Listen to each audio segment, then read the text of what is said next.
आपने 8613 के मैनुअल पर कैसे काम करना है। ये 8613 का पेज शो हो रहा है, ये करंट है 8 जून 2026 का। इनकी वर्कशॉप हो चुकी हैं। स्टूडेंट ने during the class according to the theme and sub theme एक टॉपिक चूज़ कर लिया होगा, ठीक है। उसके अकॉर्डिंग हमने काम करना होता है। थीम है इसका individual difference, learner and learner diversity, ठीक है। और नीचे ये 10 सब थीम दिए हुए हैं। इन पे टीचर एक टॉपिक बनाते हैं जो ट्यूटर हमारा अप्रूव कर देता है, उस पर हमने फिर काम करना होता है। टॉपिक आपने कैसे बनाना है वो हम यहाँ से देख लेते हैं, ठीक है। ये देखें यहाँ पे 1000 टॉपिक्स दिए हुए हैं, वो आपने यूज़ करने होते हैं, ठीक है। ये देख लें, improving personalised learning using story telling circle among grade 1 student, और बाकी ये सारे आप देख सकते हैं।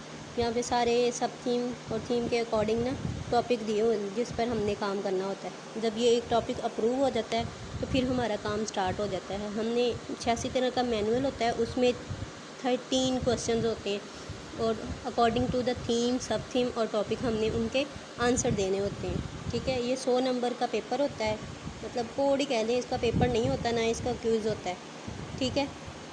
आपने इस पे काम करना होता है, इसमें से आपका ट्यूटर आपको मार्क्स देगा, ठीक है। ये देखिए मैनुअल रिसर्च प्रोजेक्ट है, ये बीएड 1.5 और 2.5 ईयर दोनों के लिए सेम ही है। यहाँ पे नेम आएगा, रोल नंबर आ जाएगा, रजिस्ट्रेशन जो भी आपका है, सेमेस्टर आ जाएगा, रीजन आपकी सिटी आ जाएगी, थीम आ जाएगा, सब थीम आ जाएगा, टॉपिक जो आपने सेलेक्ट किया होगा वो यहाँ पे लिख देंगे। और ऊपर देखें आप लिखा हुआ है रोल नंबर। हर पेज पे आपने रोल नंबर मेंशन करना होता है।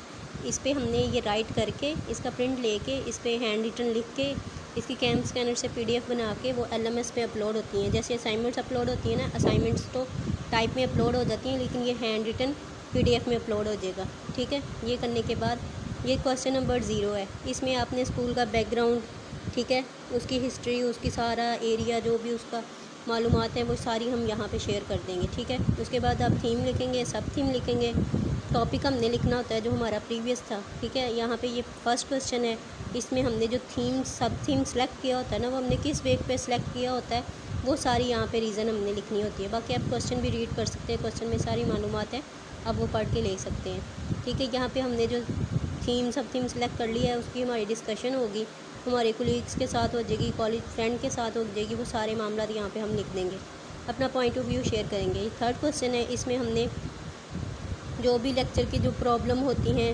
आपको जो भी मसले मसाइल होते हैं वो सारा यहाँ पे होता है। ये थोड़ा सा लेंथी क्वेश्चन है, इसको आपने अच्छे से करना है। इसके लिए हल करने के लिए आप गूगल या कोई भी वेबसाइट की हेल्प ले सकते हैं, लेकिन वो अकॉर्डिंग टू द प्रोजेक्ट होनी चाहिए, ठीक है। यहाँ पे वेरिएबल यूज़ होंगे, वेरिएबल 2 ही होते हैं, डिपेंडेंट वेरिएबल और इंडिपेंडेंट वेरिएबल। वो ये छोटा सा क्वेश्चन है, उसके हवाले से आपने अपने थीम और सब थीम और टॉपिक के हवाले से यहाँ पे वो राइट कर देने हैं, ठीक है। ये नेक्स्ट क्वेश्चन है, इसमें आपने जो भी अचीव किया है इन दिस रिसर्च प्रोजेक्ट में वो अपनी अपनी अचीवमेंट लिख देनी होती है। ये क्वेश्चन नंबर 6 है, ठीक है। आपके प्रोजेक्ट में जो भी पार्टीशन थे ना, मतलब क्लास फेलो हम किसी स्कूल में जाके करते हैं ना, तो उनमें जो भी स्टूडेंट्स होते हैं, आपके कलीग्स हो जाएं, आपके टीचर हो जाए, प्रिंसिपल हो जाए, वो सारी उनकी जो पॉइंट ऑफ व्यू होता है वो सारा यहाँ पे हम शेयर कर देंगे, ठीक है। ये क्वेश्चन नंबर 7 है, इसको आपने कैसे सॉल्व, इसमें हमने जो प्रॉब्लम वाली होती है ना ड्यूरिंग द टॉपिक पे काम करते हुए जो हमें प्रॉब्लम फेस करनी होती है वो सारी आपने यहाँ पे मेंशन कर देनी है, ठीक है। जो आपका पॉइंट ऑफ व्यू होगा वो आप यहाँ पे शेयर कर देंगे, ठीक है। ये क्वेश्चन नंबर 8 है, जो भी आपने इंस्ट्रूमेंट और जो भी डेटा कलेक्ट करने के टूल्स वगैरह यूज़ किए होंगे वो सारे आपने लिख देने होते हैं। फॉर एग्जांपल ऑब्जर्वेशन की है, रेटिंग स्केल की है, इंटरव्यू लिया है, स्टूडेंट का वर्क किया है, पोर्टफोलियो, टेस्ट, ईसीटी, जो भी चीज़ें आपने इस्तेमाल की हों वो सारा आपने यहाँ पे अपना पॉइंट ऑफ व्यू शेयर करना है। और ये नेक्स्ट क्वेश्चन नंबर 9 है, यहाँ पे आपकी फाइंडिंग एंड कंक्लूजन होगी, आपका मुहासिल हो जाएगा, जो भी आपने चीज़ें फाइंड की हैं और जो आपने कंक्लूजन है वो सारा यहाँ पे मुहासिल हम लिख देंगे, ठीक है। वो यहाँ पे आपका सारा पॉइंट ऑफ व्यू शेयर हो जाएगा। ये है क्वेश्चन नंबर 10। क्वेश्चन नंबर 10 में समरी ऑफ द प्रोजेक्ट, जो पिछली सारी हिस्ट्री थी ना वो हम यहाँ पे सारी मेंशन कर देंगे, ठीक है। इन शॉर्ट वर्डिंग, मतलब आपने जगह देख लेनी है, उसी हिसाब से आपने लिखना है, मतलब समरी थोड़ी छोटी करके यहाँ पे आप लिख सकते हैं, ठीक है। प्रोजेक्ट की जो भी होगी अकॉर्डिंग टू द टॉपिक, ठीक है। यहाँ पे फील अबाउट दिस प्रैक्टिस, आपने what do you feel about this project practice, आपने यहाँ पे उसके दौरान क्या प्रैक्टिस की है वो सारा लिख देंगे। व्हाट यू हैव लर्न, और आपने क्या सीखा है वो सारी मालूमात हम यहाँ पे शेयर कर देंगे, ठीक है। और या ये है professional skill as a teacher, आपने टीचर के साथ मिलकर काम किया है, उनकी जो भी प्रोफेशनल स्किल्स वगैरह होंगी वो क्वेश्चन नंबर 12 में लिख देंगे, ठीक है। यहाँ ये और लास्ट क्वेश्चन है 13, इसमें आपने लिस्ट लिखनी होती है। लिस्ट होती है जो आपने पीछे सारा डेटा जिन वेबसाइट से, जिन बुक्स से, जिन सीरीज़ से लिया होगा ना, वो आपने सारे यहाँ पे रेफरेंस देने होते हैं, ठीक है, कि हमने यहाँ से लिया है, ये चीज़ें वेबसाइट यूज़ की है, पेज नंबर फ़लाँ से फ़लाँ तक है, तो सारी चीज़ें आपने यहाँ पे लिख देनी है। फॉलो द APA मैनुअल, इसका मतलब है कि APA स्टाइल होता है A to Z अल्फ़ाबेट्स, मतलब A से जिसका नाम है, जैसे इब्राहिम लंकन, तो आप A से लिख देंगे, B से ब्राह्मण जो भी होगा, C से जो भी बनता है नाम, मतलब ABC, इस रेंज में आपने यहाँ पे जो अपने रेफरेंस होते हैं ना वो ऐड करेंगे, ठीक है। फिर ये हमारा कंप्लीट हो जाएगा। जो रेफरेंस जिस जहाँ जहाँ से हमने हेल्प ली होती है प्रोजेक्ट को बनाने में, वो सारी मालूमात यहाँ पे आप शेयर कर देते हैं, ठीक है। अब हम आपको एक बनाया प्रोजेक्ट दिखा देते हैं, वैसे ही आपने बनाना है। वो प्रीवियस मैनुअल का है, लेकिन बनाना बिल्कुल ऐसे ही होता है, ठीक है। ये प्रीवियस है, याद रखिएगा, ठीक है। ये शाइस्ता रमज़ान का है, बाकी सारी चीज़ें आपके सामने मेंशन है, ठीक है।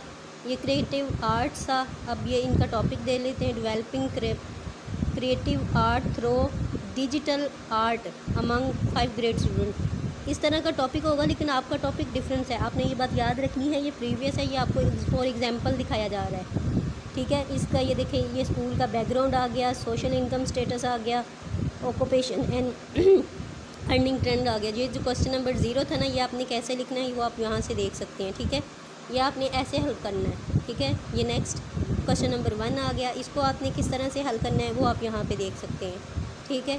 ये देखिए, ये ऐसे हैंड रिटन में अपलोड किया हुआ है ना, आप इसको देख सकते हैं, बिल्कुल ऐसे ही करना है, लेकिन अपने टॉपिक के अकॉर्डिंग करना है। ये क्वेश्चन नंबर 2 है, ये देखें, ये जो डिस्कशन हुई है हमारे सुपरविजन के साथ वो है सारा। यहाँ पे जो भी हम वेबसाइट वगैरह यूज़ करते हैं वो सारी इसके अंदर ऐड हो जाती हैं, ठीक है। ये देखें, ये क्वेश्चन नंबर 4 है। ये variable of the study, 2 variables होते हैं, डिपेंडेंट वेरिएबल और इंडिपेंडेंट वेरिएबल। यहाँ जो भी आपके पास आपने मटेरियल इकट्ठा किया होगा वो यहाँ पे अपने टॉपिक के अकॉर्डिंग लिख देना है, ठीक है। ये क्वेश्चन नंबर 5 है, ठीक है। और ये क्वेश्चन नंबर 6 हो गया, और ये 7 है। जो सारी ये में मालूमात थी वो हमने यहाँ पे राइट करते जाना है। जैसे ये लिखा हुआ है, आपने अपना टॉपिक बना लेना है, लेकिन लिखना अपने टॉपिक और सब थीम के अकॉर्डिंग ही है। ये क्वेश्चन नंबर 8 है। जो भी है, जो आपका टॉपिक होता है ना सेंटर में, वो भी लिखना होता है, वो हाईलाइट करके लिखना होता है ताकि मेंशन है ये आपका टॉपिक है, ठीक है। ये फाइंडिंग एंड कंक्लूजन आ गया क्वेश्चन नंबर 9 और 10। ये समरी ऑफ द प्रोजेक्ट आ गई, जो भी आपकी समरी थी वो ये सारी मेंशन है। क्वेश्चन नंबर 11 हो गया, ठीक है। ये 12 हो गया, और ये लास्ट क्वेश्चन आप रेफरेंस का देख सकते हैं, ये है क्वेश्चन नंबर 13। इसको आप देख सकते हैं, आपने पेजेस शो कर देने हैं, कौन सा कहाँ से है। वेबसाइट आप यूज़ करते हैं ना, जो भी वेबसाइट आप यूज़ करेंगे आप उसको मेंशन कर सकते हैं, ठीक है। ये 32 पेजेस होते हैं, मैनुअल के 32 पेजेस होते हैं, आपने उन पे लिखना होता है और उसकी कैम स्कैनर से PDF बना के अपलोड करनी होती है। ये भी आप देख सकते हैं, ये देखें कैम स्कैनर नज़र आ रहा है आपको, साइड पे लिखा हुआ है, ये कैम स्कैनर से बनाई गई हैं सारी तस्वीरें। इस तरह से आपने उसको बनाना है और अपलोड कर देना है, बस यही आपका काम होता है, और कुछ भी मुश्किल नहीं है इसमें। जहाँ से आपको मुश्किल लगे आप अपने ट्यूटर से, अपने फेलो से, साथ से गाइड लेके इसको कंप्लीट कर सकते हैं।